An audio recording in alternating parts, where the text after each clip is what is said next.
ગર્ભસ્થાપન થવાનો હેતુ અને એમાં એક દાખલો આપ્યો કે વિષયુક્ત સર્પ આદિ પ્રાણીઓ જીવજંતુઓ છે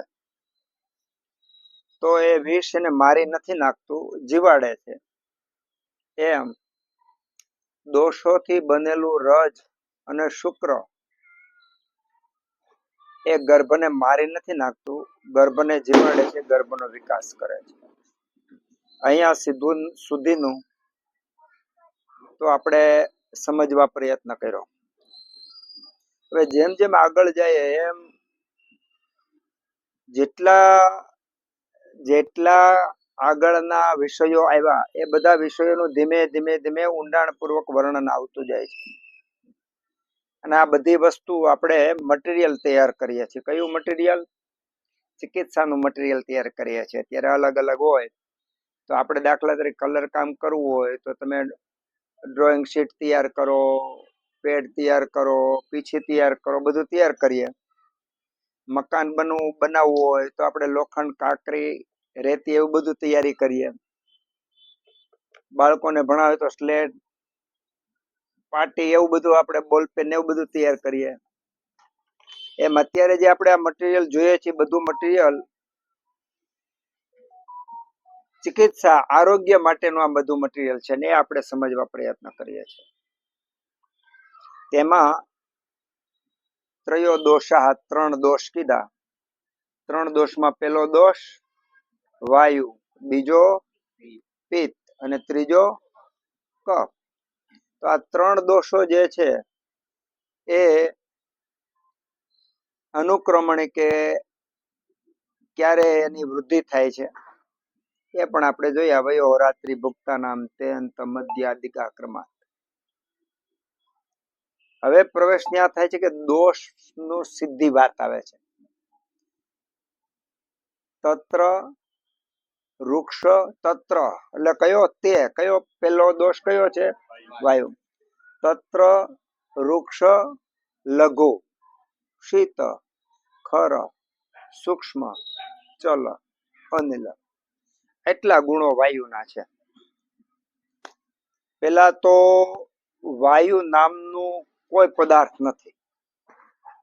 વાયુ નામનો કોઈ પદાર્થ નથી કે આપણે પકડી કે આ વાયુ છે. આ વાયુ છે એવું શક્ય જ નથી. આ જે બધા ગુણોનો જે સમૂહ ભેગો થાય, જ્યાં જન્મ આ ગુણો મળે એ વાયુ. તેની વ્યાખ્યા વાયુ કોને કહેવાય? તો જેનામાં વૃક્ષ લઘુ શીત ખર સૂક્ષ્મ ચલ એટલા ગુણો હોય એ વાયુ. જેનામાં આ ગુણો વિશેષ છે ને આપણે વાયુ કીધો. અત્યારે માની લેજો કે આ પવન ચાલે છે તો એનામાં આ બધા ગુણો છે. જો વૃક્ષ બહુ પવન થાય ને તો આપણામાં વૃક્ષતા વધી જાય. ચલ સ્થિર નથી, વાયુ સતત ચાલે છે. તત્ર વૃક્ષ લઘુ એકદમ હળવો છે. શીત ખર સૂક્ષ્મમાં સૂક્ષ્મ જગ્યાએ પ્રવેશ કરે. અનિલ આ વાયુ, આ એના ગુણો. તો આવા ગુણો જેનામાં હોય એને વાયુ કહેવાય. વાયુ નામનો કોઈ તમને પદાર્થ નહીં મળે. જેમ દોષ નામનું પેલું નામ, વાયુ નામનો પદાર્થ સીધું નથી, ગુણોનો સમૂહ છે. વાયુ શું? દોષ શું છે? ગુણોનો સમૂહ છે. જેવી રીતે વાયુ ગુણોનો સમૂહ છે, એવી રીતે પિત્ત ગુણોનો સમૂહ છે, એવી રીતે કફ ગુણોનો સમૂહ છે. પછી અહીંયા જે ગુણનું વર્ણન કરવામાં આવ્યું છે એ ગુણ સાપેક્ષમાં છે. દાખલા તરીકે લઘુ કહું તો 100 ગ્રામ છે એ 200 ગ્રામ કરતા લઘુ છે વજનમાં. 1 કિલો છે એ 2 કિલોના સાપેક્ષમાં લઘુ છે. લઘુ એ સાપેક્ષમાં ગુણ છે. આનો પહેલો ગુણ છે તત્ર વૃક્ષ. પેલા વૃક્ષ હતા તો વૃક્ષ. બધા ગુણો 3 દોષના જેટલા ગુણો આવે બધા ગુણો કમ્પેરિઝનમાં, સરખામણીમાં, સાપેક્ષમાં ગુણો સમજવાના છે. આ મુખ્ય વાત છે. તો તત્ર વૃક્ષ વાયુનો મુખ્ય ગુણ વૃક્ષ છે. વૃક્ષ એટલે સૂકું, કોરું. આપણે ખાસ તો તમારે બેનો ખાસ કહેતા હોય કે ભાઈ શિયાળામાં અમારી ચામડી બહુ વૃક્ષ થઈ જાય, હાવ આગળ આવી આવો. શિયાળામાં અમારી ચામડી બહુ વૃક્ષ, હાવ આગળ આવી આવો. શિયાળામાં અમારી ચામડી ખૂબ વૃક્ષ થઈ જાય, એવો બધાને ફરિયાદ હોય બહેનોના ખાસ. તો એનો સીધો સાદો અર્થ એવો થાય કે શિયાળામાં વૃક્ષતા વધારે છે. જ્યારે આપણે શિશિર ઋતુ અને એનું વર્ણન જોઈએ ત્યારે આપણને ખબર પડે કે શિયાળામાં ખરેખર તો કફનો પ્રકોપ થવો જોઈએ. ઠંડી હોય ને, નથી થતો. શું કામ નથી થતો? કારણ કે વૃક્ષતા છે. એટલે એ વૃક્ષતા શું કામ કરે? કફનો વિરોધી ગુણ છે, એટલે એનો પ્રકોપ ન પામવા દે, એને સંચય થાય. તો વૃક્ષ એટલે કોરું, લુખું, સૂકું, એ વૃક્ષ ગુણ છે. હવે વૃક્ષ ગુણ સાપેક્ષમાં હોય. હવે બે વ્યક્તિ હોય, બેની ચામડી વૃક્ષ તો હોય, તો એ વૃક્ષના એક કરતા બીજાની વૃક્ષ વધારે છે. આજે જ એક પેશન્ટ આવ્યું હતું, મને કે મારું નાક રાત્રે સૂવું ત્યારે કોરું થઈ જાય, રાત્રે સૂવું ત્યારે આંખ કોરી થઈ જાય અને આંખ ખટકવા માંડે, અને ત્યાર પછી આંખમાંથી આંવડા પડવા માંડે. શિયાળામાં ચામડી કોરી થઈ જાય. તો બધી ફરિયાદો, એના આખા શરીરની ફરિયાદો હતી એ વાયુ પ્રધાન જ હતી. તો આપણને જો આ ગુણોની ખબર હોય ને તો પછી એની ચિકિત્સાની પણ ખબર પડે. અત્યારે આપણે આ ગુણોનું વર્ણન શીખીશું ને તો સાથે સાથે ચિકિત્સા પણ વહેલી ચાલશે. એટલે તમારે અલગથી ચિકિત્સા શીખવાની કોઈ જરૂર નથી. જેવા 3 દોષોના ગુણોનું વર્ણન પૂરું થયું એટલે 3 દોષના ગુણોને કારણે થતા રોગો એની સારવાર આવડી જશે. બીજું, એક મોટો હોલ છે અને એક હોલની અંદર 1000 પંખા છે. હવે તમે કોઈ જગ્યાએ 7-8 જણા બેઠા છો ને તમને ઊભા કરે કે ભાઈ પંખો ચાલુ કરી આવો, અઘરું પડે ને. કયા પંખાની કયા સ્વિચ છે આપણને ખબર ન હોય તો આપણે દબાવી બંધ કરી, દબાવી બંધ કરી, દબાવી બંધ કરી 50, 100, 150, 200, 500, 700 ની સ્વિચ એવી બને કે આપણને ખબર પડે કે આ સ્વિચ પંખાની જેનું આપણે ચાલુ કરવું છે. તો જેને આ સિદ્ધાંતોની ખબર નથી એને આ પંખાની સ્વિચ જેવું થશે. એને ટ્રાય કરી રાખવી પડશે. આનાથી સારું થશે, આનાથી સારું થશે, આનાથી સારું થશે. પણ જેને ખબર છે કે ભાઈ આ લાઈનની સ્વિચ છે એ ત્રીજી વાયરની સ્વિચ છે અને 7મો પંખો છે, 7મી સ્વિચ છે, આ જેને ખબર પડી ગઈ એ સીધો જે ન્યા ચાલુ કરશે એટલે સીધો પંખો ચાલુ થાય. એમ હવે જે આપણે શીખી રહ્યા છીએ એ બરાબર પરફેક્ટ જગ્યાએ આપણે જઈને ઉભા રહીશું એ રીતનું શીખી રહ્યા છીએ. કારણ કે દાખલા તરીકે ઘૂંટણનો દુખાવો વાયુથી થયો એવું માની લઈએ. તો વાયુથી થયો તો વાયુની સારવાર તો બહુ બધી છે. તમે પુસ્તકો ભર્યા છે વાયુની સારવારના. ઓછામાં ઓછી 100, 200 કે 1000 પ્રકારની અલગ અલગ ચિકિત્સાઓ આપેલી છે. અને પ્રેક્ટિકલી તમને ખબર છે કે એ ચિકિત્સા કરવા છતાંય પાછું સારું નથી થતું. એનો અર્થ હું ઓલી પંખાની સ્વિચ જેવો થયો. ખરેખર સારું થઈ જવું જોઈએ. શું કામ સારું નથી થતું? આપણને ખબર નથી કે આમાં 200 માંથી કયો પ્રયોગ આના માટે છે એ આપણને ખબર નથી. એટલા માટે આપણે પ્રયોગો અજમાવવા પડે છે અને પરિણામ મળે કે ન મળે. અને એક્સિડન્ટલી જો તમને પરિણામ મળી ગયું તો તમે શું કરો છો? એ જ પ્રયોગ બીજા દર્દીને આપો છો, એને સારું નથી થતું પાછું, કારણ કે એની સ્વિચ નથી. જો આપણને આ ખબર હોત ને તો આપણે આ કરત જ નહીં. કાં તો જેમ આપેલી છે એ આપીએ અથવા આપણે આ બુદ્ધિથી મૌલિકતાથી આપણે નવી રીતે નિર્માણ કરીએ. આને આપો ને એટલે થઈ જાય. તો વૃક્ષ ગુણ છે ને વૃક્ષતા સાપેક્ષમાં છે. એકના કરતા બીજું, બીજા કરતા ત્રીજું. માની લો આપણે કંતાન કોથળો એ વૃક્ષ છે, કોરો હોય. ખાદીનું કપડું એ વૃક્ષ છે. બેન બાજુમાં મૂકો તો વધારે વૃક્ષ કોણ? શણિયો કોથળો વધારે વૃક્ષ છે. તો એમ વૃક્ષ માની લો કે 1,00,000 જાતનું વૃક્ષ છે, 1,00,000 જાતના વૃક્ષતા છે, તરતમ પ્રમાણે છે. તો કેટલા પ્રમાણમાં વૃક્ષતા છે આ દર્દીમાં, એનું જ્ઞાન જોતા જ ખ્યાલ આવવા મળે. જે આપણે અહીંયા બેઠા હોય, તમે જ્યાં કામ કરતા હોય ત્યાં, સગાવાલામાં, શેરીમાં, આવતીકાલથી માર્કિંગ ચાલુ કરવાનું. શું માર્કિંગ કરવાનું? તો માથાથી લઈને પગ સુધી માર્કિંગ કરવાનું. પેલા તો વાળ જોવાના. જેટલી વ્યક્તિ મળે પેલા જોવાનું વાળ, બધાના વાળ જોવાનું, બધાના વાળ અલગ અલગ હશે. પછી ત્યાંથી જોવાનું નીચે આવો એટલે કાન અને કપાળ, ત્યાંથી નીચે આવો એટલે નેણ, આંખ, આંખના ડોળા, ડોળામાં સફેદ ભાગ અને કાળો ભાગ અને પ્યુપિલ. ત્યાંથી પછી આવો એટલે સામાન્ય રીતે આ ભાગ, ત્યાંથી પછી ગાલ આવે, ત્યાંથી પછી ડોક આવે, ખંભા આવે, હાથ આવે, પગ આવે. આટલું માર્કિંગ એક અઠવાડિયું કરવાનું. અને એમાં દરેકના, બીજી વસ્તુ, દરેકના અલગ અલગ સ્વરૂપ છે. કોઈ પણ બે વ્યક્તિ તમારી શેરીમાં એવી નહીં મળે એક હરખા હશે, એક સરખા વાળ વાળી, એક સરખા આંખ વાળી, એક પણ વ્યક્તિ નહીં હોય. અને એક સરખા સ્વરૂપ વાળી બે વ્યક્તિ તમને દેખાણી, એનો સીધો સાદો અર્થ થાય કે તમને માર્કિંગ કરતા આવડતું નથી. કારણ કે પ્રકૃતિમાં એક હરખું છે જ નહીં. ના, તો આપણે શું જોવાનું છે? વૃક્ષતા જોવાની છે. તો વાળ ની વૃક્ષતા, કેટલા પ્રમાણમાં વૃક્ષ છે એટલા પ્રમાણમાં એનામાં વાયુ વધારે હોય. ખાલી વાળ જોવો ને તો તમને ખબર પડે કે ભાઈ આ છે ને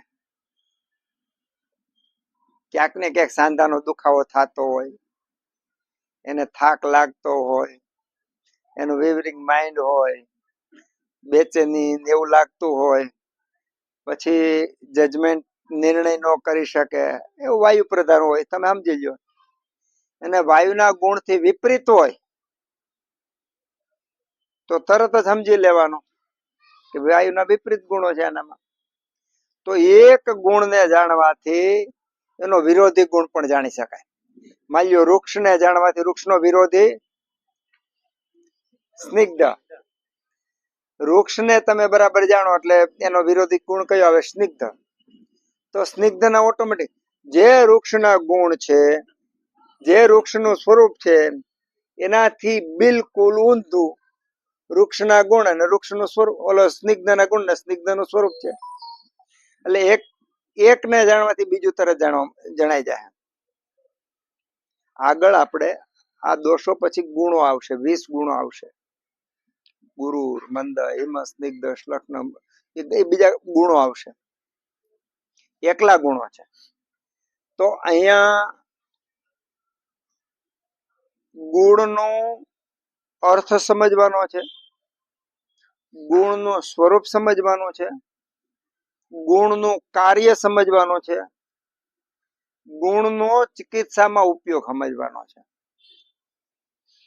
પેલા શબ્દથી ગુણનો અર્થ આપણને હોય, સ્નિગ્ધ ન હોય એવું વૃક્ષ.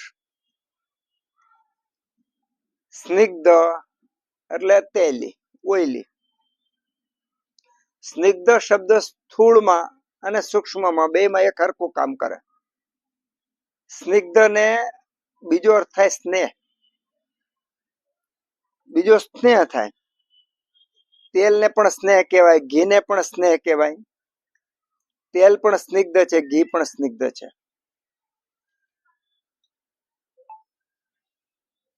શરીરની અંદર સ્નિગ્ધ ગુણ જે કામ કરે, શરીરની અંદર ઘી અને તેલ જે કામ કરે, એ જ સ્નિગ્ધતા જો શરીરમાં વધારે હોય તો એનામાં મનનો સ્નેહ ગુણ આવિર્ભાવ પામે, સ્નેહનો ગુણ વિકાસ પામે. મારે ગયા અઠવાડિયે એક દર્દી હતું. એ દર્દીની ફરિયાદ એવી હતી ક્યાંય ગમતું નથી ને ક્યાંય રસ ઉત્પન્ન થતો નથી ને એવું બધું હતું. એટલે 27 વર્ષની દીકરી હતી. એટલે મેં કીધું કે ભાઈ બે જો તને અત્યારે તારામાં પ્રેમ સુખ આ ઉંમરે અંદરથી પ્રેમ ને વાલ ને મા બાપ ને મિત્રો બધું ગમવું જોઈએ. તને મા બાપ મિત્રો ક્યાંય કોઈ રુચિ કઈ ગમતું નહીં હોય કીધું. હજી આટલું બોલ્યો ને ત્યાં દળ દળ આંખોમાંથી આંહુડા પડવા માંડ્યા. કારણ કે એટલી શુષ્કતા જીવનમાં આવી ગઈ હતી. તો એનો સીધો સાદો અર્થ એવો થયો કે વૃક્ષ ગુણ માણસને વૃક્ષ કરી નાખે, સ્નેહ વગરનું કરી નાખે. તમને કે પ્રીતિ જ ન થાય, ખાવામાં પ્રીતિ ન થાય, રહેવામાં પ્રીતિ ન થાય, સુવામાં પ્રીતિ ન થાય, માણસમાં પ્રીતિ ન થાય, કામમાં પ્રીતિ, ક્યાંય મન જ ન લાગે. આ વૃક્ષ ગુણનો કર્મ છે, કાર્ય છે. જેનામાં વૃક્ષ ગુણ વધ્યો એનામાં આવા બધા ગુણોનો વિકાસ પામે. એટલે એને સીધે સીધું સમજી લેવાનું કે મારામાં વૃક્ષ ગુણ વધ્યો છે. જેનામાં આ વૃક્ષ ગુણ વધે એનામાં શરીરના બીજા જે અવયવો છે એમાં પણ વૃક્ષ ગુણો વધે. જોવાથી જ ખબર પડી જાય. વૃક્ષ ગુણ વાળો ચાલતો હોય અને સ્નિગ્ધ ગુણ વાળો ચાલતો હોય, વૃક્ષ ગુણ વાળો બોલતો હોય અને સ્નિગ્ધ ગુણ વાળો બોલતો હોય, એમાં જમીન આકાશનો ફેર પડે. માની લ્યો કે અહીંથી હું બોલી રહ્યો છું તો દરેકમાં વૃક્ષને સ્નિગ્ધતા વધઘટ છે. તો આ શબ્દ બધાયમાં એક હરખા અર્થ સાથે નથી જાતો. કારણ કે ક્યાંક જેનામાં સ્નિગ્ધતા વધારે છે એને આમાં ખૂબ મદ અને નશો ચડે આ અવાજમાં. બીજાને કર્કશતા થાય કે જલ્દી આના પછીનો બીજો ટોપિક આવે તો સારું, અધૂરા. તો એમાં શબ્દનો પ્રોબ્લેમ નથી. પ્રોબ્લેમ છે એ અવાજ આપણા કાનમાં આવે છે અને એ સમયે આપણી જે સ્નિગ્ધતા છે એની અસર એક કર્ણનો જે યંત્ર છે, યંત્ર દ્વારા નર્વસ સિસ્ટમ દ્વારા મગજમાં જે સંદેશા પહોંચાડે છે એ દરમિયાન જે સ્નિગ્ધતા, સ્નેહ, જે ઓઇલિંગ હોય ઈનો એના કારણે જ્યાં તૂટેલા તાર હોય અને તિખારા તડતડ થતા હોય, પસાર તો થાય, વીજ પ્રવાહ પસાર તો થાય, પણ એમાં સતત વીજનો વ્યય થતો હોય, તિખારા થતા હોય, સ્કૂટર ચાલતું તો હોય, ઓઇલિંગ વગર ચાલે તો ખરું, કીચુડ કીચુડ થતું હોય, સાયકલ આપણે તમને ગીરીડ ગીરીડ હાલતું હોય, પણ બે ટીપા સ્નેહ મૂકવાથી જેવી રીતે સ્મૂથનેસ ચાલે, તમે ઝૂલા ઉપર બેઠા હોય કીચુડ કીચુડ થતું હોય, ખાલી બે ટીપા સ્નેહ ત્યાં મૂકી દો, તેલ મૂકી દો તો આખો રિધમ થી હાલવા માંડે. એવું શરીર અને જીવનનું છે. તો વૃક્ષ ગુણ માં જેનામાં વૃક્ષ ગુણ વધી ગયો છે એનામાં લગાવ, પ્રેમ, સ્નેહ બિલકુલ જતો રહે. બધી વસ્તુમાં, કપડામાં જતો રહે, મિત્રોમાં જતો રહે, સગાવાલામાં જતો રહે, ખાવામાં જતો રહે, એને જ્યાં જ્યાં કામ કરું ત્યાં બધે જતો રહે. એનું જીવન સામાન્ય ધક્કા ગાડી મારે એવું હોય. કરવું પડે તો કરે, કોઈ ધક્કો મારે તો કરે, બાકી આવું જીવન હોય. એટલે એનો સીધો સાધો તમને એવું થયું કે ભાઈ આ વૃક્ષ ગુણ સારો નહીં, વૃક્ષ ગુણ આવી હારો નહીં, પણ એનો વિરોધી તમે સ્નિગ્ધ લઈ લો, એકલું સ્નિગ્ધ જ હોય ને બધું લબ લબ લબ તેલ બેલ ભરેલું હોય તો જો વૃક્ષ ગુણ ન હોય તો વિભાગ ન પડે. જેટલો વૃક્ષ ગુણ આપણે કહીએ પણ એટલો જ વૃક્ષ ગુણ મહત્વનો છે. દરેક ગુણમાં બે સાઈડ છે, એક સારી અને ખરાબ. જો સમ્યક હોય તો એના એ તમારામાં નિખાર આવે, એની વૃદ્ધિ થાય. અત્યારે વધારે પડતો વૃક્ષ ગુણ હોય તોય નુકસાનકારક, અને વૃક્ષ ગુણ હાવ ઓછો હોય તોય નુકસાનકારક, તો પણ રોગો થાય. એટલે ગુણ તો પોતાની જગ્યાએ બધા ગુણો ઉપયોગી છે જ. એક પણ ગુણ વગર શરીરની, મનની કોઈ પણ ક્રિયાઓ સુયોગ્ય રીતે ન થાય. તો બધા ગુણો યોગ્ય રીતે, યોગ્ય સ્થિતિમાં હોય તો જેવી રીતે વાજિંત્ર વગાડનારા ભજની કલાકાર હાર્મોનિયમમાં એક સુર બેતાળ હોય ને તો એને ભજન ગાવાની મજા જ ન આવે. બધા સુર હરખા હાલતા હોય તો જ. એ પેટી વાળો હોય, પછી પેલું વગાડતો હોય એ હોય, મજીરા વાળો, એક તાલ હોય ને તો જ રિધમમાં હોય. એમ ગુણો બધા સમ્યક રીતે સમ્યક અવસ્થામાં હોય તો ગુણોની મજા આવે. આપણે એક તો ગુણ, એનો અર્થ, પછી ગુણના વિભાગ. આપણે જો લાખો પ્રકારના વૃક્ષ ગુણ થાય, એક નો હોય. અતિ વૃક્ષ હોય, થોડું વૃક્ષ હોય, વધુ હોય, એમ અનેક પ્રકારના વૃક્ષ ગુણ હોય. આજથી 30-40 વર્ષ પહેલા આપણે કલર કરતા તો પીળા કલર તો 3-4 જાતના પીળા કલર આવતા, બ્લુ બધા 2-4 જાતના આવતા, બહુ જાજા ન આવતા. ને અત્યારે તો તમારે પર્સન્ટેજ મિક્સ કરો, ઓટોમેટિક એક એવા કલર મિક્સ થઈને બહાર નીકળે, અનેક પ્રકારના કલર. એમ વૃક્ષ ગુણ છે એ ખાલી એક પ્રકારનો વૃક્ષ ગુણ નથી, એમાં તરતમ અવસ્થા પર્સન્ટેજ પ્રમાણે વધતી ઓછી છે, એના પ્રમાણે અસર કરે છે. તો વૃક્ષ જ ગુણ છે એ બહુ વધી જાય તો નિરસતા આવી જાય, અને ઘટી જાય તો સ્નેહ ગુણ વધી જાય. સ્નેહ ગુણ વધી જાય તો અંદરની જે રાસાયણિક પ્રક્રિયાઓ જે થવી જોઈએ શરીરમાં, વિભાજન થવા જોઈએ, વિભાગ થવા જોઈએ, વિકાસ થવો જોઈએ, એ સુયોગ્ય રૂપે ન થાય. જેટલું સ્નિગ્ધતાની જરૂર છે એટલી જ વૃક્ષતાની પણ જરૂર છે, પણ એની જગ્યાએ. હવે વૃક્ષ ગુણની સારવારમાં કઈ કઈ જગ્યાએ ચિકિત્સા કરી શકાય, પછી વૃક્ષ ગુણ વાળા પદાર્થો આપણી આજુબાજુમાં કયા છે, આપણા રસોડામાં કયા છે, આપણે આજુબાજુ ઓળખીએ ઔષધોમાં કયા છે, આપણા વિહારમાં ક્યાં છે, ભેગો ભેગ જોતા જઈએ તો શું થાય કે આ પાકો થઈ જાય. આપણે તો વૃક્ષ ગુણ વાળું પહેલું તો આપણે એમ કહીએ સ્વભાવ શબ્દ, સ્વભાવ વૃક્ષ ગુણ વાળો. જેના શરીરમાં વૃક્ષ ગુણ વધારે તેનો સ્વભાવ હોય વૃક્ષ હોય, બરાબર. જે વૃક્ષ ગુણ વાળી વ્યક્તિ હોય એને પોતાને તો પોતાનું કઈ ગમતું ન હોય, એ તો બરાબર છે, એ તો ભોગવે. પણ વૃક્ષ ગુણ વાળાના રિફ્લેક્સ, એનો અવાજ છે, એનું વર્તન છે, એની વાતો છે, એ બધી પણ તમને વૃક્ષતા અપાવે એવી હોય. તો આ થયું વૃક્ષ ગુણ સ્વભાવજન્ય. બીજું વૃક્ષ ગુણ શરીરની અંદર, વાળ. તો વાળમાં આપણા બેઠા બધાની સામે તમે જોઈ લો એટલે બધામાં અલગ અલગ તમને જ ખબર પડશે કે આમાં વૃક્ષતા વધારે છે. આજુબાજુમાં પશુ પક્ષીમાં તમે જો તો જો તમે ભૂંડના વાળ જુઓ, ઘોડાના વાળ જુઓ, ચકલીના વાળ જુઓ, કાબરના વાળ જુઓ, ઉંદરના વાળ જુઓ, કૂતરાના વાળ જુઓ, બિલાડીના, બધાના વાળ તમે જુઓ તો બધાના વાળની વૃક્ષતા અલગ અલગ છે. વાળની વૃક્ષતા અલગ અલગ છે. હાથીના તમે વાળ જુઓ, ગાય ભેંસના વાળ જુઓ, બકરાના, ઘેટાના તમે જુઓ, દરેકની વૃક્ષતા અલગ અલગ છે.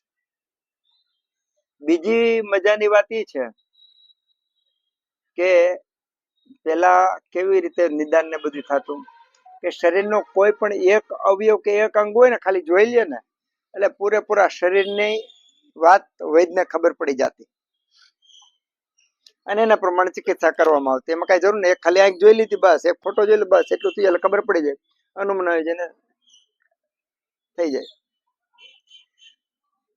આપણને જો આ ગુણમાં માસ્ટરી આવી જાય, ખાલી વૃક્ષ ગુણની વાત કરીએ, વૃક્ષ ગુણની માસ્ટરી આવી જાય તો ઉંદર છે, માની લો 100 જાતના ઉંદર ભેગા છે, 100 ને 100 એ 100 માં પાછી વૃક્ષતા. હવે આપણામાં અલગ અલગ વૃક્ષતા છે કે નથી, તો એમાંય હોય ને, પ્રાણીમાં હોય ને, કૂતરામાં હોય ને. આપણને વધુમાં વધુ આપણે કૂતરાની નજીક રહી છે એટલે આપણને ખબર છે કૂતરા બધા એક હરખા સ્વભાવ વાળા નથી. અમુક છે એ બહુ પ્રેમાળ હોય, અમુક કૂતરા હોય તો આપણે વધુમાં વધુ કૂતરાની નજીક રહીએ એટલે આપણને ખબર પડે કૂતરામાં પણ વૃક્ષતા વધઘટ છે. એમ બધા પ્રાણીમાં હોય, કીડીમાં એ રીતનું હોય, ઉંદરડામાં બધામાં રીતનું, પણ આપણે એની નજીક નથી, એવું માર્કિંગ નથી કર્યું એટલે આપણને ખબર નથી. તો માણસને જોતા ઓળખતા આપણને ખ્યાલ આવી જાય તો પછી આ જ અભ્યાસ આપણે પ્રાણી ઉપર કરી શકીએ. ખાલી આ ગુણો આપણે શીખી જઈએ તો માત્ર મનુષ્ય નહીં, પશુ પક્ષી પ્રાણી વનસ્પતિ સૂર્ય ચંદ્ર પૃથ્વી બ્રહ્માંડ બધાયના ગુણોની કોણ ક્યારે ખીજાયેલું છે ખીજાવાનું છે એની ચિકિત્સા બધું આવડી જાય. લ્યો આટલું હેલું છે. આપણા ઘરની વ્યક્તિ ખબર છે ને કોણ ક્યારે ખીજાય મોટા ભાગે ખબર હોય અને ખીજાય એટલે આપણે શાંત થઈ જાય. થાય કે નથી થતું એવું? એમ હવે માની લો સૂર્યનારાયણ ખીજાવાના હોય પ્રકોપ પામવાના હોય, જો આપણને ખબર પડી જાય તો અથવા આપણને એની ચિકિત્સા કરતા આવડે તો સૂર્યનારાયણની ચિકિત્સા આપણે કરી શકીએ. હો, આપણા ઘરમાં વડીલ મોટા હોય એ મોટા ની સામે ઘરનો કોઈ વ્યક્તિ બોલી શકતો ન હોય પણ નાની છોકરી હોય ને ખીજાતી હોય, બાપા પાસે કાંઈ કામ કઢાવે નથી છોકરી પાસે બાપ કઢાઈ લે. એમ સૂર્ય ચંદ્ર ની ચિકિત્સા કરવી હોય તો જેમ નાની છોકરી કરી શકે એમ આપણે પણ કરી શકીએ. અને આપણા વેદોમાં જે કાંઈ યજ્ઞ યાગ આપ્યું છે એ સૂર્ય ચંદ્ર ની ચિકિત્સા જ છે, દેવતાઓની ચિકિત્સા છે. દેવતાઓને આપણે હાજા કરવાના છે. આ વિચાર કરી લ્યો તમે. દેવતાઓ જે છે એ બરાબર વ્યવસ્થિત રહે, પોતાની ફરજ બરાબર બજાવે અને આપણી પર સંતુષ્ટ રહે એની ચિકિત્સા વેદમાં યજ્ઞ યાગ વગર હોમ હવન સાથે સદવૃત્ત સદાચાર સાથે આ જીવવા માટેના જ એ બધા પ્રયોગો છે, નવીન પ્રયોગો નથી. તો આ વૃક્ષતા સમ્યક બને, અતિ કે હીન નો થાય એની આ બધી રીતો છે. તત્ર વૃક્ષ, તો વૃક્ષ ગુણની ચિકિત્સામાં ક્યાં જરૂર પડે? તો જ્યાં ખાંસી વધારે હોય, શરદી વધારે હોય, કફ વધારે હોય, આળસ વધારે થતી હોય, કે જે માણસ ચોઈટો જ રહેતો જલ્દી નિર્ણય જ ન લઈ શકતો હોય એવી વ્યક્તિ હોય, જો બે વસ્તુ વૃક્ષ વાળો છે નિર્ણય ફટફટ બદલે રાખે અને હીન વૃક્ષ વાળો અતિ સ્નિગ્ધ વાળો નિર્ણય જ ન લે, નિર્ણયમાં બહુ વાર લાગે. વૃક્ષ વાળી વ્યક્તિને યાદ તરત રહી જાય, તરત જ ભૂલી જાય. હિન વૃક્ષ એટલે અતિ સ્નિગ્ધ વાળો એને યાદ રહે જ નહીં, એકવાર યાદ રહી ગયા પછી ભૂલાય નહીં. વૃક્ષ વાળો હોય ને એના આજ મિત્ર કાલે બીજો મિત્રો બદલે જ રાખે, એને કોઈ માણસ સારું ન લાગે. આજે આના વખાણ કરતો કાલે એનું નેગેટિવ બોલવા માંડે. એનાથી ઊંધો હિન વૃક્ષ વાળો એટલે કે અતિ સ્નિગ્ધ વાળો હોય એના મિત્રો જ ન થાય તો બહુ લાંબ થાય તો મિત્ર કોઈ તૂટે નહીં, જિંદગી ભર એના સાથ ભેગવે. તે સ્નિગ્ધના લક્ષણો છે. તો વૃક્ષની ચિકિત્સા એમનો કઈ જગ્યાએ ઉપયોગ કરવાનો છે? તો જ્યાં અતિ સ્નિગ્ધતા છે ત્યાં વૃક્ષતાનો ઉપયોગ કરવાનો છે. તો વૃક્ષતા પહેલા તો કીધું આપણા ઘરમાં, દરેકના ઘરમાં એક વ્યક્તિ વૃક્ષ ગુણ વાળું તમને મળવાનું. એ ભગવાને મૂક્યું છે. જેવી રીતે 4 વ્હીલ બને ભેગી બ્રેક હોય કે ન હોય, તો ઘરમાં વૃક્ષ ગુણ વાળી વ્યક્તિ બ્રેક નું કામ કરે. બ્રેક વગરની 4 વ્હીલ ની કોઈ વેલ્યુ નથી.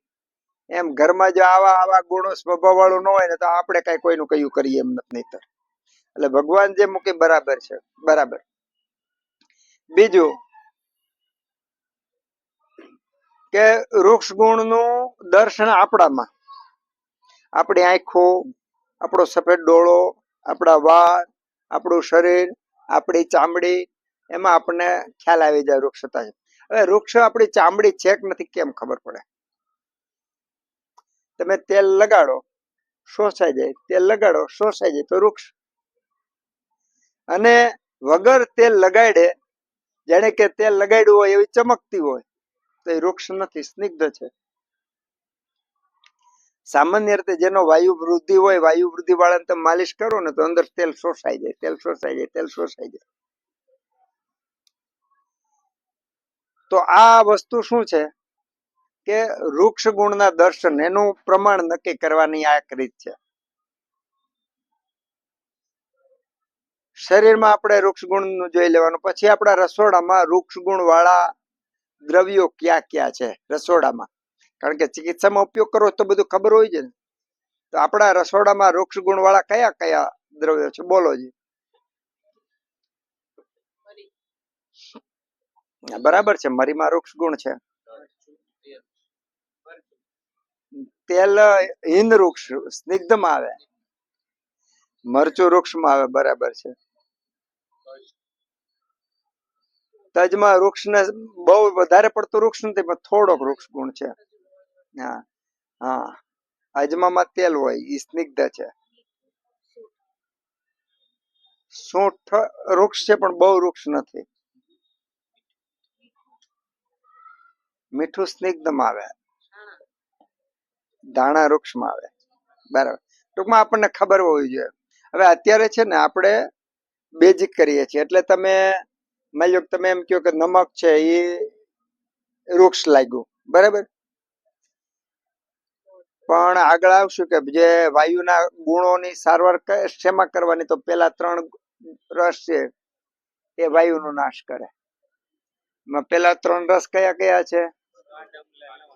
તો લવણ આવ્યું ને. જો લવણ વૃક્ષ હોત તો વાયુની ચિકિત્સા ન કરત, બરાબર. પણ ટૂંકમાં આપણા ઘરની અંદર વૃક્ષ ઔષધો આ વૃક્ષ દ્રવ્યો આ છે. પછી વૃક્ષ ઔષધો આપણી આજુબાજુમાં કયા છે? તો આપણે લીંડી પીપર વૃક્ષ છે.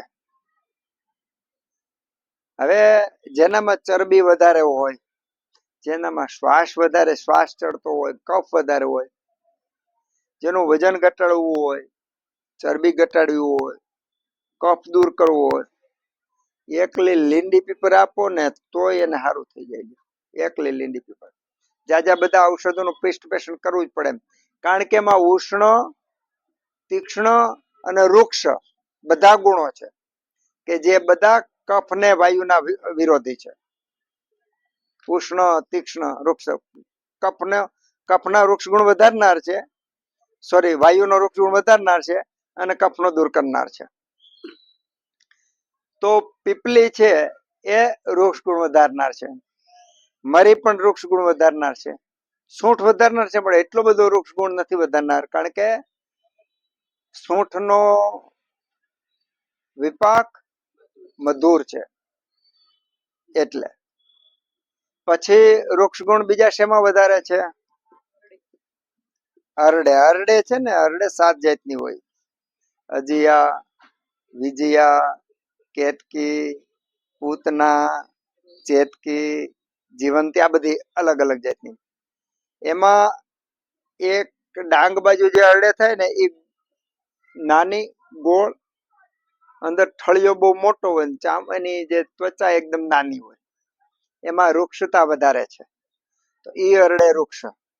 જે ચેતકી નામની હરડે છે એ હરડેની સાઈઝ મોટી હોય, ભારે હોય, સ્નિગ્ધતા ખૂબ ભરપૂર હોય, એ શરીરનું સ્નેહન કર્મ કરનારી છે. એટલે હરડેના પ્રકાર પ્રમાણે એમાં જે એ બાજુ થાય એ હરડે વૃક્ષો છે. પછી બેડામાં પણ વૃક્ષ ગુણ છે. તો કયા ગુણોમાં વૃક્ષ છે એ આપણને ખબર હોય તો જ્યારે ચિકિત્સા કરવી હોય ત્યારે ફટ દેખાનો આપણે એનો ઉપયોગ કરી શકવા જોઈએ. તો વૃક્ષ ગુણનો ઉપયોગ ક્યાં કરવાનો છે? કે જ્યાં સ્નિગ્ધતા વધારે હોય, જ્યાં જડત્વ વધારે હોય, જ્યાં સ્થિરતા વધારે હોય, એવી જગ્યાએ વૃક્ષતાનો ઉપયોગ કરવાનો છે. દાખલા તરીકે આપણા ઘૂંટણ, ઉરુસ્તંભ નામનો એક રોગ છે કે જેમાં 3 દોષ, વાયુ, પિત્ત અને કફ 3 દોષ પ્રકોપ પામેલા હોય. એને સ્ત્રોતો દુષ્ટિ કરી હોય. 3 દોષો પ્રકોપ પામે એવા રોગો એક અતત્વાભિનિવેશ છે, એક ઉન્માદનો ગાંડપણનો એક રોગ છે, અતત્વાભિનિવેશ છે. પછી એક ગદ રોગ છે. પછી આ ઉરુસ્તંભ છે કે જેમાં 3 દોષ સિવાય એ રોગ થાય જ નહીં. 3 દોષ પૂરા પ્રકોપી થાય ત્યારે જ રોગ થાય. તો ઉરુસ્તંભની અંદર 3 દોષ હોય. હવે ઉરુસ્તમમાં પગ થાંભલા જેવો થાય, તમે હાલે ને તો જાણે કે પગનો થાંભલો ઉપાડતા હોય ને એ રીતે હાલતા હોય. એને માલિશ ન કરાય, એને કસરત ન કરાય. જો માલિશ કરો તો અંદર આમ વધે, કસરત કરતો વાયુ વધે. ઉરુસ્તમના દર્દીને હાજો કરવો બહુ અઘરો. ઉરુસ્તમના દર્દીને હાજો કરવો તો એક જ ચિકિત્સા છે, તરવાનું. પાણીની અંદર સ્વિમિંગ કરવાનું એના માટે ઉત્તમ ચિકિત્સા છે. કારણ કે પાણી સ્નિગ્ધ છે. પાણીના સ્નિગ્ધ ગુણની સાથે તરવારૂપી વ્યાયામ એ વૃક્ષતા લાવતો નથી. પાણીને કારણે પિત્ત વધતો નથી અને તરવાને કારણે કફનો ક્ષય થાય છે. ત્રણ દોષ સાથે માં એક સાથે કામ થાય છે તરવાનું. તો આવા જે રોગો છે એમાં એકલો વૃક્ષ નહીં, એમાં માની લો કે તમે આપણે કરવું હોય તો બેડા છે, બેડા અથવા બાજરો વૃક્ષમાં આવે. જે લઘુ ધાન્યો છે બધા વૃક્ષ ગુણમાં આવશે. તો લઘુ ધાન્યનું ઉપટન કરવામાં આવે, એને કોરેકોરા ચોળવામાં આવે. એ પણ વાયુનો ક્ષય કરે છે, કફનો ક્ષય કરે છે. તો ચિકિત્સાની અંદર કઈ કઈ જગ્યાએ આ વૃક્ષ ગુણનો ઉપયોગ કરવાનો છે, તો જ્યાં જ્યાં સ્નિગ્ધ ગુણ વધારે છે, સ્થિર ગુણ વધારે છે, ત્યાં ઉપયોગ કરવાનો. હવે આગળ જ્યારે આપણે બધા ગુણોનું વર્ણન કરીશું ને પછી તમને પરફેક્ટ ખબર પડશે કે ભાઈ આમાં મરી વાપરવાના, આમાં સૂંઠ વાપરવાની, આમાં બાજરો વાપરવાનો. અત્યારે જો એક કોઈ મુસલમાન હકીમ છે, એ કમર દુખતી હોય ને કોઈને તો પાટા બાંધે છે, ને એક પાટો બાંધવાના 8-10 હજાર કે 15,000 લે છે, બરાબર. પણ બધાને એક જ હરખો પાટો ને એક જ હરખી પરેજ ને એક જ હરખું ખાવાનું, બધાને એક જ હરખું કોપી ટુ કોપી આપે. એ શું કરે, ખજૂર, બાજરો, તેલ, ગુગળ બધું ભેગું કરી ખાંડી અને લેપ લગાડી દે. પછી 10 દી 15 દી પથારીમાં હોવાનું કે ઉભું થવાનું હોય કે એ બધાને એક જ હરખું. એટલે 10 માંથી એક દર્દીને પરિણામ મળે, 9 ને પરિણામ ન મળે. કારણ કે એમણે શું કર્યું કે પંખાની જે સ્વિચ હતું ને, સ્વિચની જેમ ગમે એ સ્વિચ દબાઈ દીધી. તો આપણને જેમ જેમ જ્ઞાન વધતું જાય એમ ખબર પડશે કે ભાઈ આટલા બધા ગુણો છે, એમાં કયા ગુણનો કયું ઔષધ છે એ શીખવા માટે તો આ ખ્યાલ આવશે. તો તત્ર વૃક્ષ, વાયુનો ગુણ વૃક્ષ ગુણ છે. આ વાયુનો ગુણ વૃક્ષ ગુણ છે એ બેનોને બહુ સારી રીતે ખબર છે. કારણ કે ગમે એટલા કપડા ધોયા હોય ને ભીના હોય, પવન આવતો એટલે જલ્દી સુકાઈ જાય, બરાબર. બેનોને અનુભવ છે ભાઈ હાલો ભાઈ પવન છે. હવે પવનના પણ પ્રકારો છે. ઉત્તર દિશાનો પવન, પૂર્વ દિશાનો પવન, પશ્ચિમ દિશાનો પવન. જેમ દિશા બદલે એમ વાયુની વૃક્ષતા બદલતી જાય. આ જ્ઞાનની ચર્ચા પછી આપણે હિતેશભાઈ પાસેથી અલગ રીતે સાંભળશું. પણ ટૂંકમાં એટલે આપણે એમ અત્યારે આમ શીખી લઈએ ભાઈ વાયુ વૃક્ષ, બધા વાયુ એક હરખા વૃક્ષ નથી, એમાં પણ તરતમ છે. પછી શિયાળાનો, ઉનાળાનો, ચોમાસાનો, એમાં વૃક્ષતા અલગ અલગ હોય. સવાર, બપોર અને સાંજે એની વૃક્ષતા અલગ અલગ હોય. પણ તત્ર વૃક્ષ, વાયુનો ગુણ વૃક્ષ છે. તો જેનામાં વૃક્ષ હોય એ વાયુ છે. એકલો વૃક્ષ નહીં, આટલા ગુણો જે આપણે વાતો કરું ને, આ બધા ગુણોનો સમૂહ એ વાયુ. જેટલા માની લો કે આપણે 1,00,000 પ્રકારના દ્રવ્યો ભેગા કર્યા, એમાં જેમાં વધુમાં વધુ આ ગુણો છે એ વિશેષ વાયુ. તો વાયુના પણ તરતમ પ્રમાણે ભેદ પડશે. કોઈમાં વૃક્ષ વધારે હશે, કોઈનામાં લઘુ ગુણ વધારે હશે, કોઈનામાં ચલ ગુણ વધારે હશે, તો કોઈ દ્રવ્યમાં તત્ર વૃક્ષ લઘુ શીત, કોઈમાં શીત ગુણ વધારે છે, અલગ અલગ હશે. તત્ર વૃક્ષ લઘુ, લઘુ એટલે હળવું. તો અહીંયા વજનના પ્રમાણમાં ભેદ પાડ્યો. તરતમ પેલા જ કીધું કે 100 ગ્રામ છે એ 200 ગ્રામના પ્રમાણમાં લઘુ છે, હળવો છે. આપણા એક ગ્રહનું નામ છે ગુરુ. ગુરુ ગ્રહ શું કામ નામ પડ્યું? ગુરુ છે બધાય કરતા મોટો, બધાય કરતા ભારે. ગુરુ એ નામ ગુરુ છે. બાકીના બધા એના કરતા નાના. તો ગુરુ ગ્રહમાં જે વાયુ છે એના કરતા બુધમાં વાયુ વિશેષ છે. તો લઘુમાં ગુરુ કરતા વાયુ વિશેષ હોય. હવે એમાં પાછા થોડાક વિભેદ સમજવા પડે. બે સરખા કદના હોય, સરખા કદની બે વસ્તુ હોય તો જેનામાં હવે સરખા કદની વસ્તુનું વજન લેવાનું. સરખા કદની બે વસ્તુ, એકનું વજન વધારે ને એકનું વજન ઓછું હોય તો જેનું વજન ઓછું છે એમાં વાયુ વધારે છે ઓના કરતા. એટલું તો સમજાઈ ગયું ને. લઘુ એટલે હળવું. તો લઘુ ગુણ શું કામ કરે? શરીરમાં ચરબી ઘટાડે, ભારેપણું ઘટાડે, ચરબી ઓગાળે. તો લઘુ શરીરમાં લાઘવતા વધારે.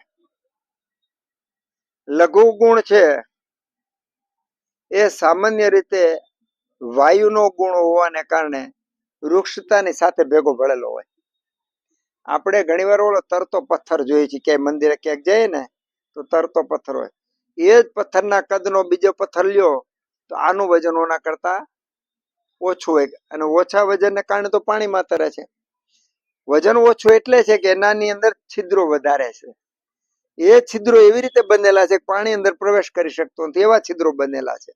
એટલા માટે એ પાણીમાં તરે છે. તો સીધો સાદો અર્થ એવો થાય કે જેનામાં લઘુ ગુણ વધારે છે એ ગુરુ ગુણનો નાશ કરે અથવા ગુરુ કરતા વિપરીત છે. બીજો અર્થ કે વિરોધી ગુણનો ઉપયોગ કરવાથી સામેના ગુણનો નાશ પામે. શરીરમાં ચરબી વધારે છે, એ ચરબીનો વિરોધી ગુણ કયો? લઘુ ગુણ છે.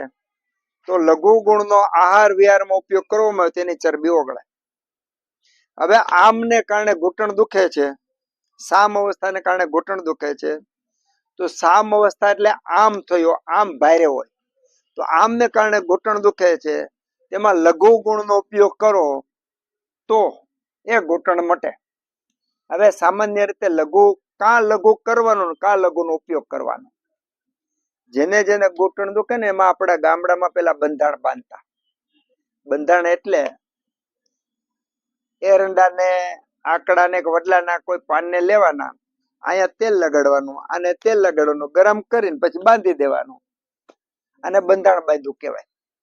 આ બંધાણ બાંધતા. આ શું કામ કરે કે આની ગરમી આમાં પ્રવેશ કરે અને એમાં લાઘવતા ઉત્પન્ન કરે. પછી માની લ્યો કે આપણામાં શ્વાસ રોગ છે, તો શ્વાસ રોગ સ્નેહ અને ગુરુ ગુણના ઔષધ દ્રવ્યોના સેવનથી શ્વાસને ચરબી વધતી હોય સામાન્ય રીતે.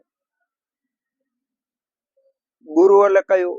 ઘી, દૂધ, સાકર, ઘઉં, આવા ભારે ખોરાક ખાવાને કારણે કફના રોગો થાય, ચરબીના રોગો થાય, અતિ ખાવાને કારણે થાય છે.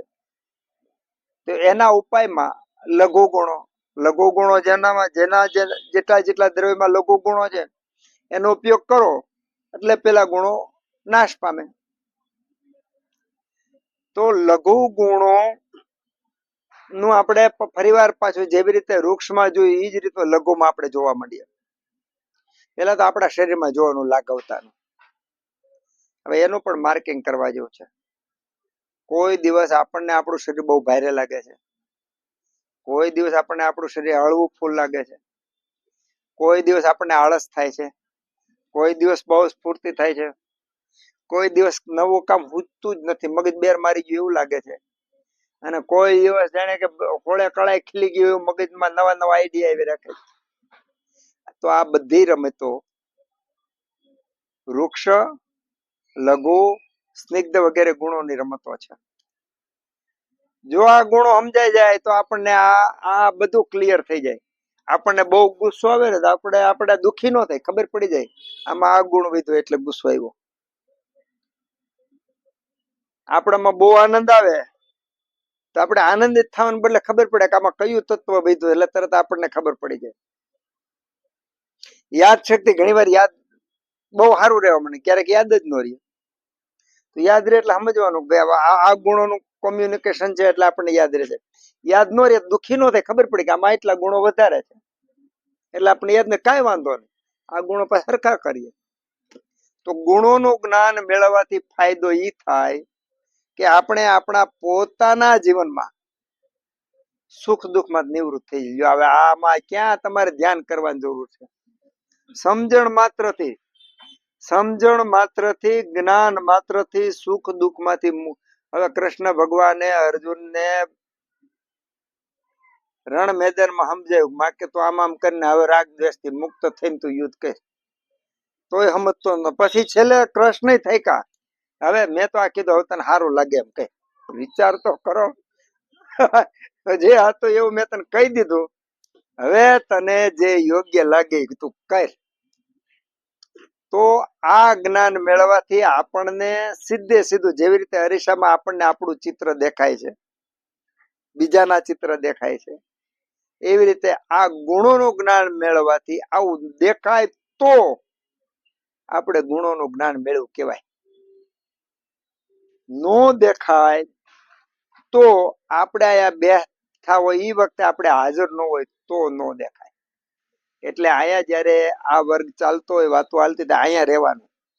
ઘણી વાર એવું બની શકે કે તમારે જે રીતે જેમ સમજવું હોય એમ સમજાવી ન કોઈ એવું બની શકે, કારણ કે આમાં આટલા બધા બેઠા એમાં દરેકને અલગ અલગ રીતે સમજવું હોય. આપણે પ્રયત્ન તો કરતા હોય બધાને ખોપરામાં ઉતરી જાય, પ્રયત્ન તો કરતા હોય, પણ એવું બની શકે કોઈકના ખોપરામાં ન ઉતરી શકે તો બીજા અંદરો અંદર પૂછી લેવાનું.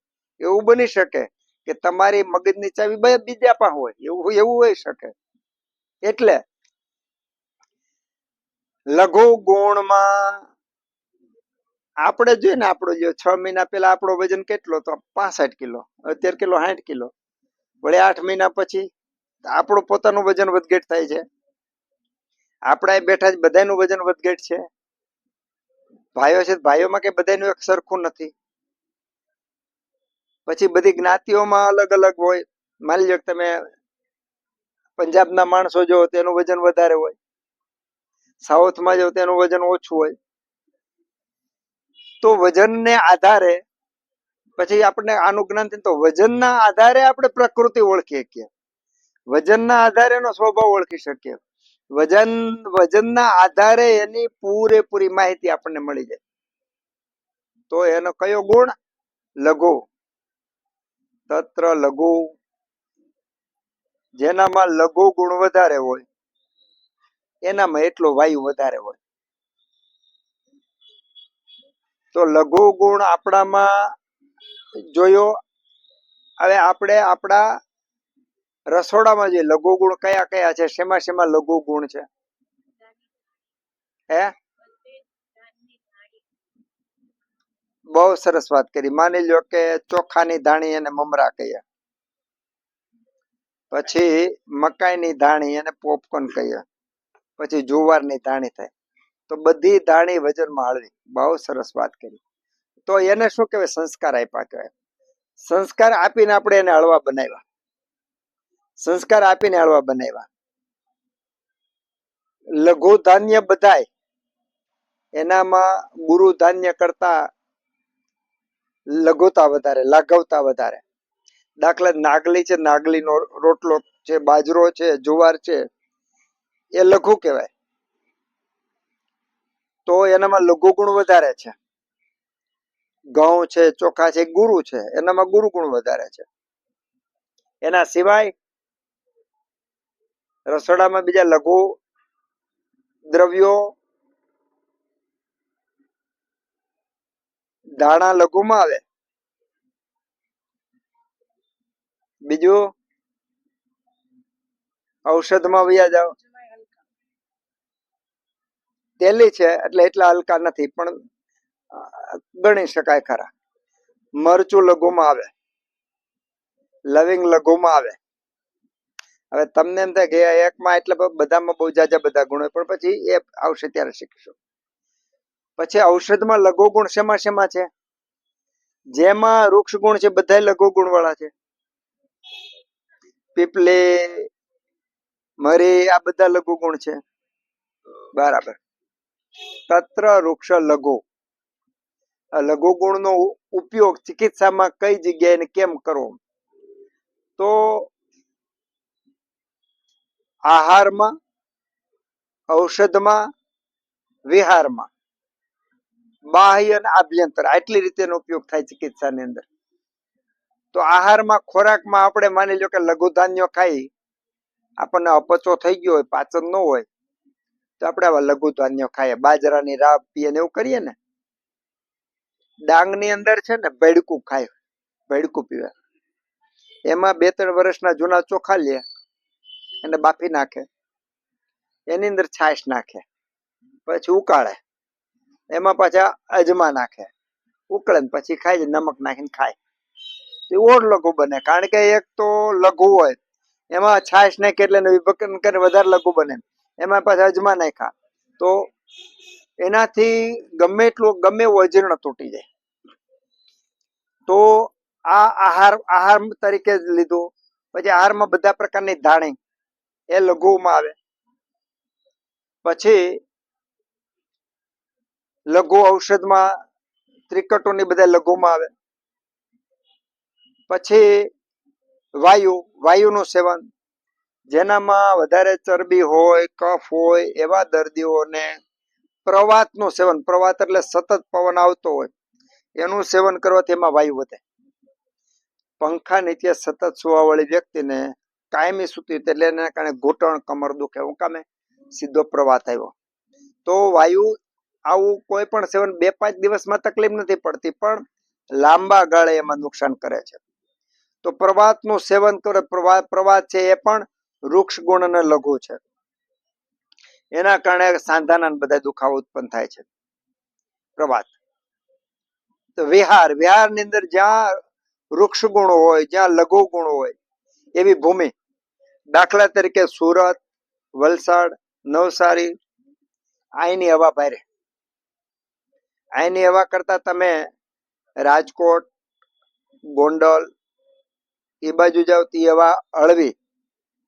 પછી પાછું તમે દરિયાકાંઠે જાવ તો હવા ભારે થઈ જાય, દીવ નહીં. એટલે સ્થાન પ્રમાણે એનું ગુરુ લઘુનો ભેદ પડે. તો દરેક ગુણો રોગો કરે, દરેક ગુણો રોગો મટાડે, દરેક ગુણો સારવારમાં ઉપયોગી થાય, દરેક ગુણો શરીરમાં અસર કરે અને મન ઉપર પણ અસર કરે. દરેક ગુણો અતિ ઉપયોગી. કોઈ ગુણ એવું નથી કે આ ખરાબ છે, પણ યોગ્ય જગ્યાએ હોવું જોઈએ. તત્ર વૃક્ષ લઘુ.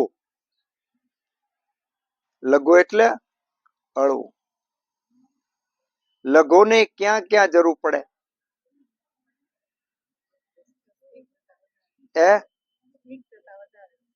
જ્યાં સ્નિગ્ધતા વધારે હોય ત્યાં આપણે લઘુ ગુણનો ઉપયોગ કરવો, જેવી રીતે આપણને વાત કરી બરાબર છે.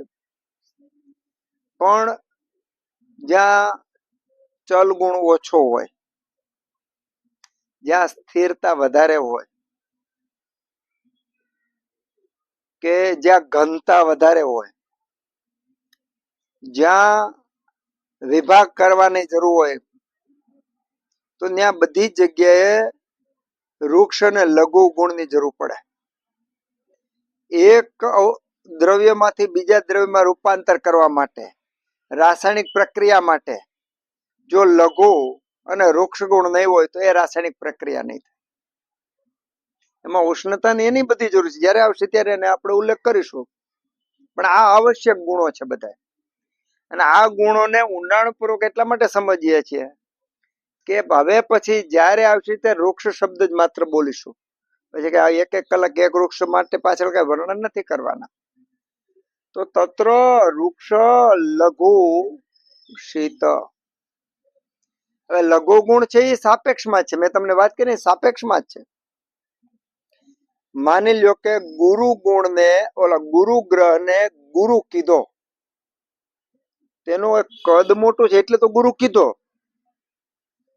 પણ પૃથ્વીનો ટુકડો, જેવડી પૃથ્વી છે એવડો ટુકડો ગુરુમાંથી બહાર કાઢો તો એ પૃથ્વી કરતા વજનદાર છે, એટલે એને ગુરુ કીધો. ખાલી કદમાં મોટો છે એટલે ગુરુ નથી કીધો. કારણ કે આપણા શાસ્ત્રોમાં, વેદ પુરાણ બધામાં એક પણ શબ્દ, એક પણ વાત એવી નથી કે જેમાં તમે શંકા કરી શકો. અને જો શંકા કરો તો બહુ સારી વાત છે, કરવી જ જોઈએ. પણ એ શંકાના સમાધાન માટે પણ લાખ પ્રયત્ન, જેટલા બને એટલા પ્રયત્ન કરવા પડે. અને પ્રયત્ન કરો એટલે 100% આપણું અભિમાન ઓગળી જાય ને આપણે એમ થાય કે આપણે પ્રશ્ન જ ખોટો કર્યો. ખરેખર તો આ કે બધું સાચું. તો ગુરુ ગ્રહ એની ઘનતા એવડી મોટી છે કે એનું કદ તો ગુરુ જ છે પણ ઘનતા ગુરુ છે. એમ લઘુ ગુણ સાપેક્ષમાં એક કરતા બીજાનામાં ગુરુતા ઓછી છે એટલે એને લઘુ કીધો. આપણા માં વજનનું માપ આપેલું છે. આપણે ખાંડી, મણ, એનાથી આગળ એનાથી નીચે આવીએ તો કિલો, એનાથી નીચે આવી તો ગ્રામ, એનાથી નીચે આવીએ તો મિલીગ્રામ, રતિ, એમાં આવીએ. પણ આપણા શાસ્ત્રમાં તો એવડું વર્ણન આપ્યું છે કે પેલા દેશી નળિયા હતા. દેશી નળિયામાંથી ચાંદેડું પડતું. આ ચાંદેડું પડતું, માટીનું બધું લીપણ હતું એટલે એમાં રજકણો ઉડતા હોય. જે આ રજકણ ઉડે એનું પણ માપ આપ્યું.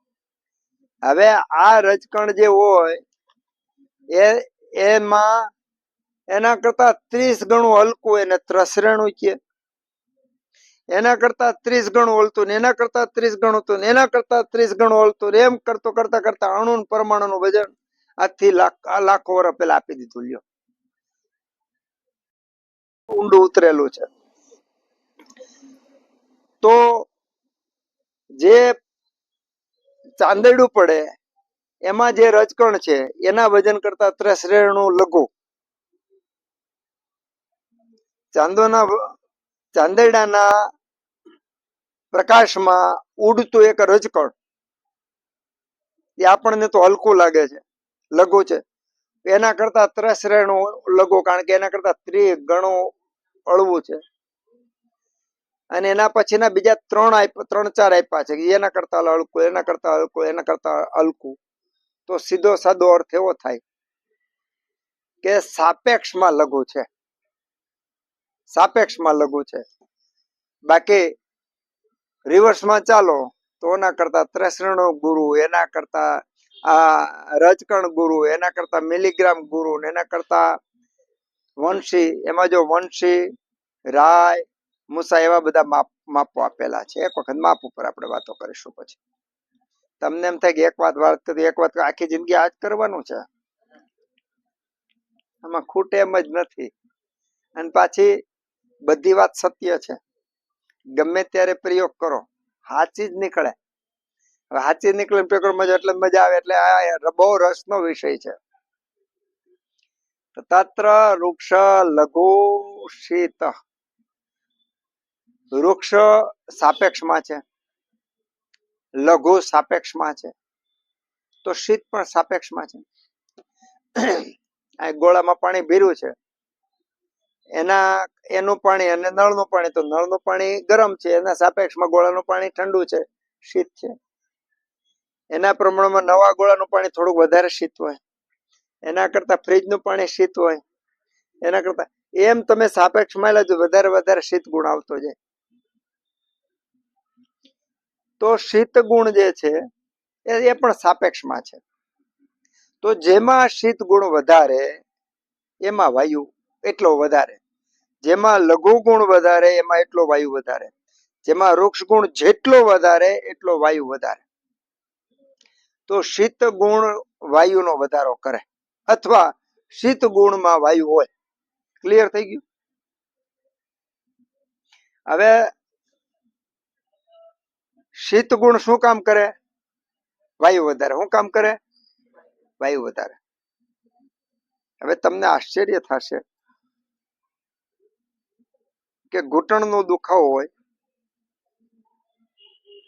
અને એમાં તમે બરફનો આપણે શેક કઈ બરફનો શેક કરો તો વાયુ વધવો જોઈએ ઘટવો જોઈએ? વધવો જોઈએ. બરફનો શેક કરો છો એટલે તમને રાહત થાય છે, દુખાવો ઘટે છે ને. ખરેખર તો વાયુને કારણે દુખાવો છે એમાં બરફ લગાવો, શીત ગુણ લગાવો તો વાયુ વધે.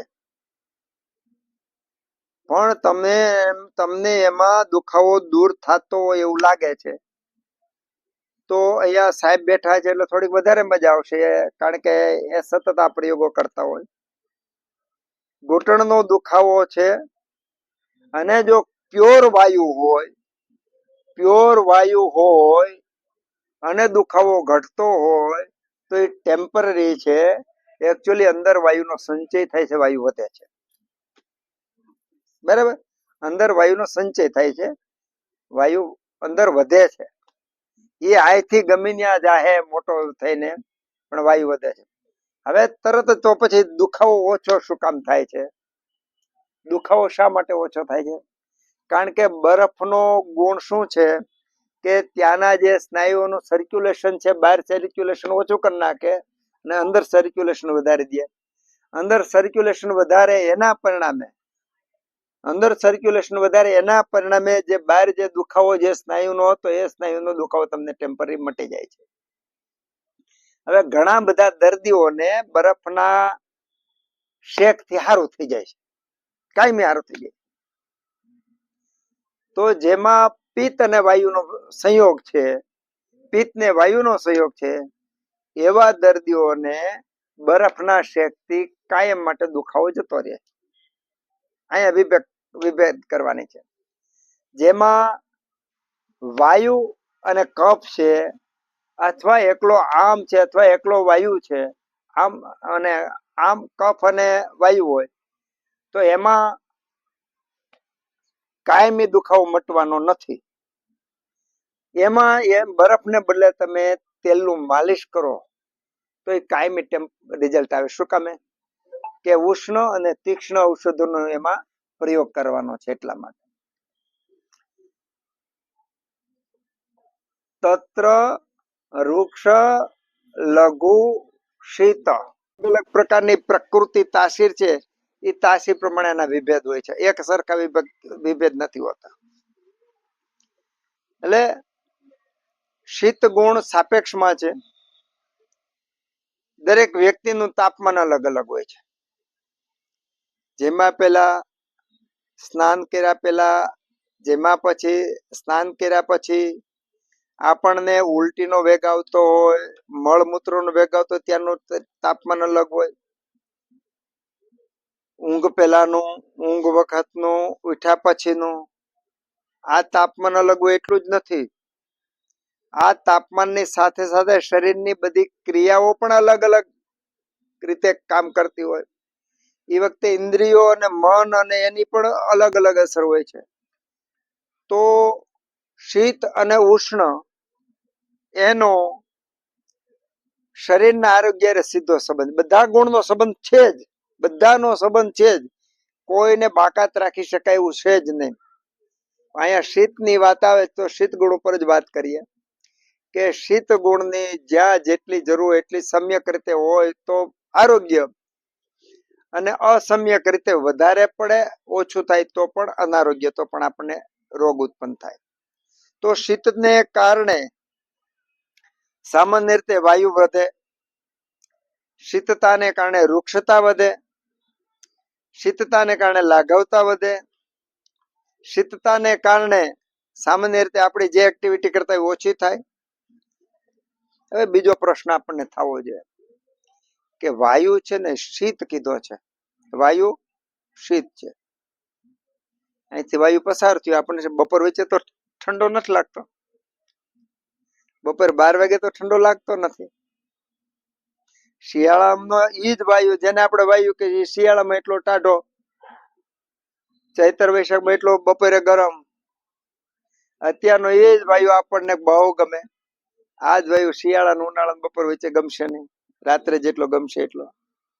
એનો સીધો સાદો અર્થ એ થાય કે જે ગુણ આપણે કરીએ છીએ એ પ્રાકૃત વાયુના છે.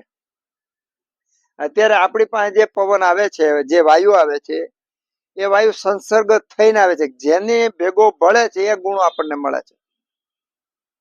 બપોર વચ્ચે ઉષ્ણતાની સાથે ભળે તો એની સાથે આપણને મળે છે. શિયાળાની અંદર શીતતાની સાથે ભેગા ભળીને આવે ત્યારે આપણને વધારે ઠંડો લાગે છે. પણ મૂળ વાયુ શીત છે. મૂળ વાયુનો મૂળ ગુણધર્મ શીત છે. પછી જેની ભેગો ભળે, જો પિત્ત વાયુ હોય, જેનામાં એસિડિટી હોય, પેટમાં બળતરા થતો હોય, પેશાબમાં બળતરા થતી હોય, ગેસ હોય, કબજિયાત હોય, વિદગ્ધા જીર્ણનો દર્દી હોય, તો ભયંકર રીતે એનો વાયુ બગડેલો જ છે, પણ પિત્ત આયરે છે એટલે એને ગરમી થાય.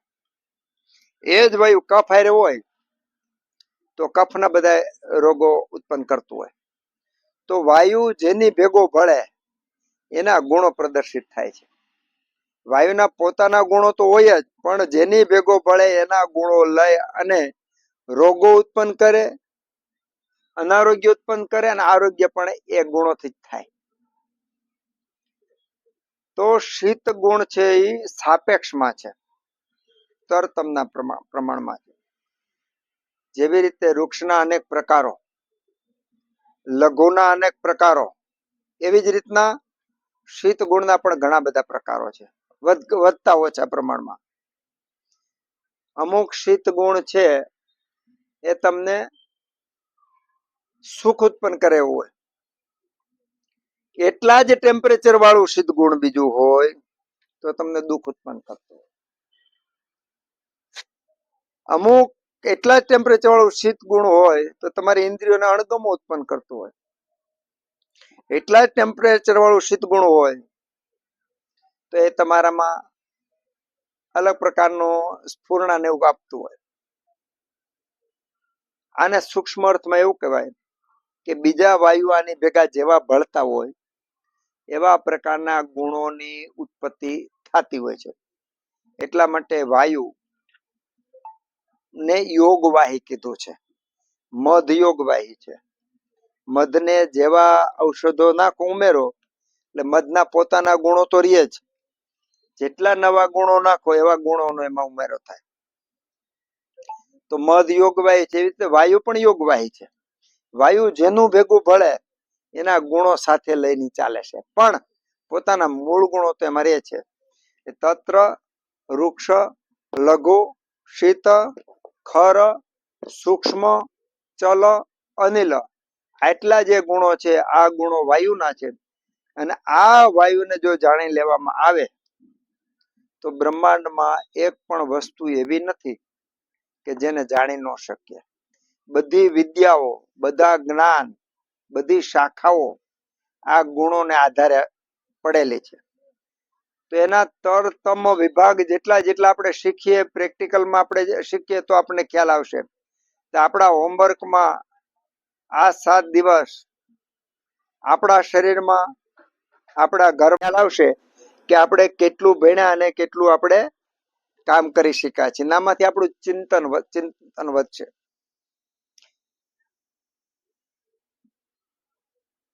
તો આગળના જે ગુણો છે નેક્સ્ટ ટાઈમ જોવો, પણ અત્યારે આપણે આ 3 ગુણો અને એનું ચિંતન આગળ જોવો.